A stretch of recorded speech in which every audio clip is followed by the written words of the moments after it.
morning. I hope you guys are doing well. You all need to come through because it has been a minute. A lot has been happening. Yesterday was another day. Yo, you can't believe that some people have had an incredible, at the same time, really alarming, conference. And I want us to have a chat on that because Chiwenga immediately says something quite very interesting that I want us to really dig in and have a conversation. I must also tell you that Mnangagwa's children were in full force. Like I said to you last time, I don't think Mnangagwa is making the moves. I'm sure his kids are, because you can see how their eyes are all over the place, lifting up their hands, chanting the 2030, my father will be here. Then you ask yourself, what the hell is going on? When did Zimbabwe becoming a family business? But Mnangagwa is a different story. It is a family business. But I must say, Mnangagwa's darkest hour is finally here as Chiwenga warns him of 2017 coup. Quite interesting days ahead. Okay, so if it's your first time, before we get it to munch into the entire show, if it's your first time to come across the channel, please do yourself a favor, subscribe and make sure that you ring the bell so that at least every time I'm live or I drop a video, you'll be notified immediately. I must say it has been a minute because, I'll tell you more why I was quiet. I think you can hear my voice, but anyway, God is good. Don't forget to like the live push algorithm. Inviting everyone to the conversation is that time. Yay! It's burning, it's burning. Things are not looking great, especially for Mnangagwa. Even though he's trying, his children looking very fresh and, but it's incredible days ahead. Okay, now here we are. Once again, I welcome you to Rumbi Uncensored. The woman is back with a bang. I am back. I'm here. All right. So a good quick one. This morning around 4 a.m. I must tell you, I decided that I'm going to go to bed earlier and wake up early. So at 4 a.m. I was awake. I was fully awake in my reading gear, doing whatever I was doing. And I saw this tweet for you that was sent out by Freeman Chari. He said, one of the reasons evil seems to win is because of the good ones' hesitation to decisively deal with the wicked. Yet given the same chance, the evil ones don't blink. They'll go for a jugular. He's right. Because I've been literally saying, where is the church in times like this? Are we fearing Mnangagwa? We are fearing God, because I don't understand the two things. Because he just seems to be doing whatever he wants and he gets away with it. He gets away with everything that he wants. This man, from the time of Kurahunti, a lot has been going on, generation after generation, and this man pulling the strings. No one does anything about him, including those that are his close ally. Now the question is why. But anywho, now let me tell you, the person that will give you all the details is the former CIO. Sorry, I don't know why I'm confusing the two. CIO, and his name is Deputy Director General Mo Itai Mukandi. He says Mnangagwa is the one who was behind the massacre in Matabele. Now I'm asking, but he was in Bulawayo yesterday, the very same place where he did all his shenanigans. He was there talking. Okay, so let's take a listen to the CIO, former CIO. Okay, am I the only one who finding this exciting, honestly? Why don't why can we take, steps to deal with evil in the country? Take a listen. Now, DJ Holly, about the motivation for and timing of the 2017 coup, I will say the following. The motivation I've already explained. This was long planned way back from the 1980s, because it was long planned from the 1980s by Emmerson Mnangagwa, because he wanted to be in charge. He wanted to rule Zimbabwe, but he had realized he could not win elections. So he wanted to get in to the office of president through unconstitutional means. Now, regarding the timing, we have to go back to the atrocities committed in Matabeleland in the 1980s. The 5th Brigade was being commanded by Parents Shiri. General Chiwenga was commanding a brigade in Midlands or Matabeleland province, where these atrocities took place. So you'll find that Parents Shiri, General Chiwenga, then some top officials in the CIO, including Edson Shiri, who was the Deputy Director General, and Maynard Mzariri, who was a director in the CIO, were all involved in those atrocities, and they all reported to Emmerson Mnangagwa, who was coordinating, according to press reports, because I don't have personal knowledge of the events in Matabeleland in the 1980s. But press reports, I think credible press reports indicate that all these people were reporting to Emmerson Mnangagwa. Now, there was this fear among them arising from the fact that there were outcries. There was an outcry about these atrocities. The human rights groups expressed serious concerns about this genocide that had been committed in Matabeleland. And it was known to this group of people, Emmerson Mnangagwa, Parents Shiri, General Chiwenga, Edson Shiri, Maynard Mzariri, among others. It was known to them that one day they might have to account for these atrocities. So their fear was that they might face prosecution in future for these atrocities. Now, in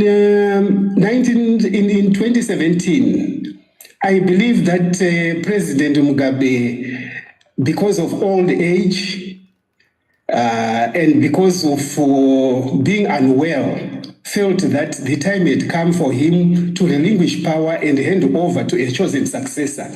I know for a fact from my interactions with President Mugabe when I was Deputy Director General that President Mugabe preferred Dr. Sidney Sekeramai to be his chosen successor. This was known to Mnangagwa, and this is why he felt emboldened to push to get into power unconstitutionally, because he knew he wasn't a chosen successor.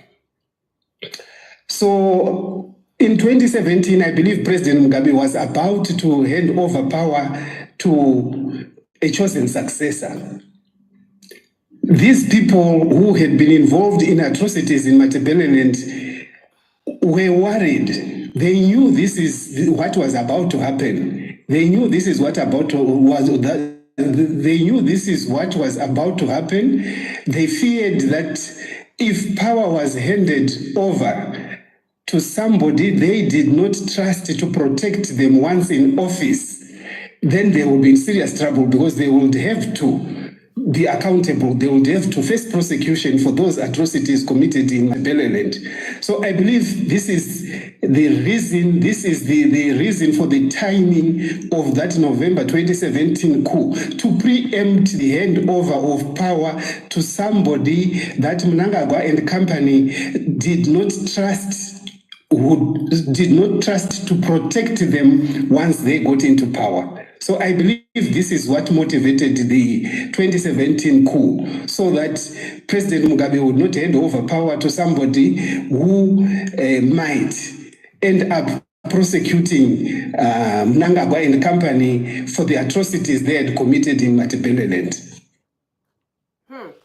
All right, that shows why there's a battle between Lacoste and G40. It shows you, because I think the side of Mnangagwa, and which makes me even more worried now, because Chiwenga is kind of finding his way into the ring, and then knowing well that he's also being robbed in the very scene of the Matabeleland massacre. Now the question is he going to be the the best person? Should they try to play their games? Yeah, the only leader that I think will be able to take Zimbabwe forward should not have anything to do with ZANU-PF. Anything, I'm saying, nothing to do with ZANU-PF or politics in general, because there seems to be all of these guys are dirty. All of them are filthy. You can't, there's no one you can say, oh, this one is different, because, I mean, if you have been playing dirty games, how can you wake up one morning and be doing things right? I don't buy it. And anyway, Kasukwere said the worst mistake any people can do is to give power to a corrupt and wicked man because you won't remove him. From day one, you will find ways to fortify himself so that his past never catches up with him. A man with a lot to lose will never let go. Let's enjoy the weekend. But I must say this to you, as much as Mnangagwa don't want to let go, the truth is that you will let go. If he doesn't, he's going to be forced out. That's what I'm saying. He's going to be forced out, whether they like it or not. Now, the danger is not only being forced out, he's got a lot to lose. A lot to lose. Either to be arrested, especially for the good crowd, and all that has been happening since that time to now, and we know he has been robbed in. And also looking at his children as well. I think things are going to turn very ugly. If I was him, maybe I would consider a political settlement. Like what Chamisa has always been saying, why can't we do political settlement? And he doesn't want. He wants to remain in power. There's also this funny guy that he's working with that is not being called the king Monmutapa in Zimbabwe. And we know it's his Sengozo Shamangu, because where the hell did that small little boy come from? It's his games that he's playing because he wants to be in control of Zimbabwe. Now you ask yourself, who are you, sir? Who are you and your family that you think everyone else don't matter except you? The question is, who are you? That we all can be at your service, sir. The whole country don't matter except the Mnangagwa family. They're the only ones that matter. Something must be wrong. Something must be wrong. But that's what happens when you get away with stuff. You get away with it, you get away with it, you get away with it. You think, now all of us, no one can do anything to me. And you can hear him speaking boldly and threatening citizens that I've got my eyes all over the place. That's who he think he is. He think he's got it under control. Not knowing that no matter who you are, there's going to be that day where God will say it is enough. And things will change. But yeah, let's see. We are watching very closely. Now, Leonard says slowly people are now starting to speak out on what Mnangagwa did. More CIOs will come and narrate their stories. Why are we getting such stories now? Interesting times ahead. He's right. Because, all along we've been asking questions, what's going on? Nobody was willing to tell us. But now they're coming on their own. They're coming out on their own. It was this guy recently, Jonas, was saying a lot of things, and we can see even mature old guys are coming out too. We can see books are being written. We can see, conversations, and we've heard that the army as well is fed up of Mnangagwa. They want him out. All these kind of things, and I can tell you, we are again visiting the same situation that happened in 2017, where all these people that were aligning with Mugabe become devils, and the so smart ones just aligned themselves with Mnangagwa, and they again kept on committing atrocities. Quite interesting days ahead. While we are here, and I must say to Zimbabweans that are in Botswana, I feel for you. I feel for you because now the Botswana, leaders are saying, no, we cannot allow you to transport your toxicity to Botswana. I can only imagine, because I didn't even know that in Botswana people are going to school for free up to university. They're even being paid for going to university, for those who didn't know, in Botswana. And they don't even have as many minerals as Zimbabweans do. But here they are. They are living their life now. ZANU-PF and their shenanigans of rigging elections like they did in Mozambique. It's chaotic there. They want to transport that culture to Botswana, and Botswana said, no. I'm going to read their statement. The danger now is for those Zimbabweans that are in Botswana in trouble. Because they said, following recent social media reports alleging possible involvement of Zimbabwean nationals in Botswana electoral processes and the negative reactions thereafter, the embassy wished to advise all Zimbabwean national residents in Botswana to exercise caution during this election period.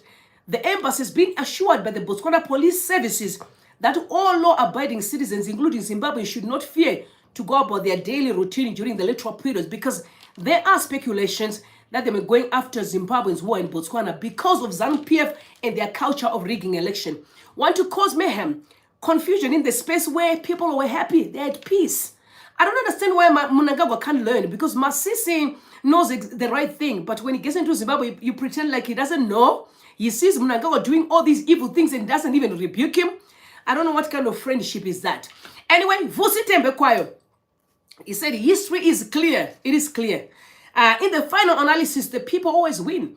In the end, those using violence to deny others justice and peace themselves suffer immeasurable judgment, disdain from the rest of society. And they scurry along trying to convince their future generations that they were the good ones all along. But history has no blank pages. Do the courageous thing, speak the truth, and stand on principle. Be on the right side of history. And it's true. We must stand adamantly on one thing, that is a principle. These shenanigans that Mnangagwa was doing and his children and all his friends, it's him and his children. I can tell you, it's him and his children. It's very clear. It will come to pass, and it's going to come to pass soon. They don't see it because they're too comfortable. You know, power is a power. If you get power without understanding, you may end up abusing people, think you're smart.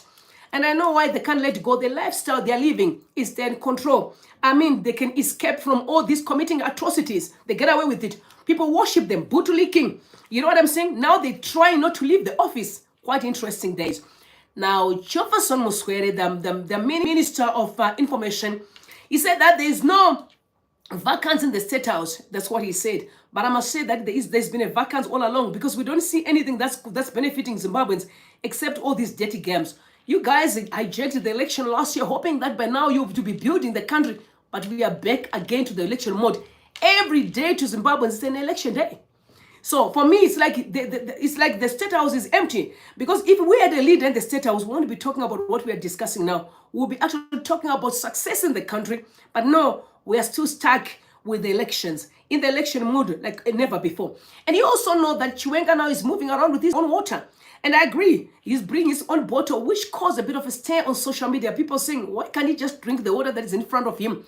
But ZANU-PF have the history of, eliminating each other. It's difficult. You can't drink water. People bring their water hiding in their jackets because they know that you can be eliminated any day, any minute. If you become the threat to so-called, Zimbabwean gods, then you're in trouble.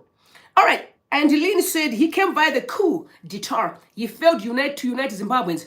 He failed to revive the economy. He failed holding a free and fair election. He failed to reform. He has failed to live peaceably. You will live the same way he came, which I agree. I'm an adamant as far as principles are concerned. Is how you get in, is how you're going to go out. It can't be. There's no any other way around. You came via the back door, you're going to get out via the back door. You cannot violate a principle. Now, Chiwenga. Okay, Chiwenga warns ZANU-PF. He said, I'm warning you of what happened in 2017. If you carry on with the 2030 mantra, you're in trouble. But we saw yesterday, like I've always been saying to Zimbabwe, don't be fooled. It's all money that is talking. What happened yesterday or during the conference where people were saying that Mnangagwa must stay? It's all the money that is talking. Did you see how children were so moving their eyes? Because they know that they have literally placing pockets of individuals who are paid within the conference to sing the 2030 Mnangagwa Anenga Chingoripo. It's their games. The kids are desperate because the lifestyle they are living, they can't let go. This is the danger of the president. Don't forget, these are not children. These are family men. Mnangagwa's kids are all family. Most of them are family men. They have husbands or wives. They are grown people that have their own interests. They've seen that they're getting away so much, so they can't let go easily. Now they are working 24/7, trying to keep the power within their homes. Their wife as well. I'm going to talk about Auxilia a little bit later because I saw some of the incredible tweets today that were dropped by people. But let me read what the Independent reported as far as Chiwenga, warning towards Mnangagwa. Say, you mustn't forget what happened in 2017. If you keep on pressing on, I'm sorry, there's a possibility that 2017 is coming. And I know 2017 is coming. This issue of the Congress that may decide who a leader is, we may not even get there because Mnangagwa did not beyond reasonable doubt that he doesn't want to go. Even though he's saying, I'm a constitutionalist. On the other hand, he wants to be the God. He wants to remain like what Mugabe did to the Zimbabwean people. It's not going to cut. But anyway, let's read what the Independent said. So the tensions, fled during a ZANU-PF Central Committee meeting as senior officials spared over the ED 2030 campaign, which has exposed deep divisions within the former liberation movement. The Zimbabwe Independent learned that the push to extend President Emmerson Mnangagwa's term beyond 2028 has gained backing from all 10 party provinces. Don't forget, these are just pockets of individuals. There's no all party,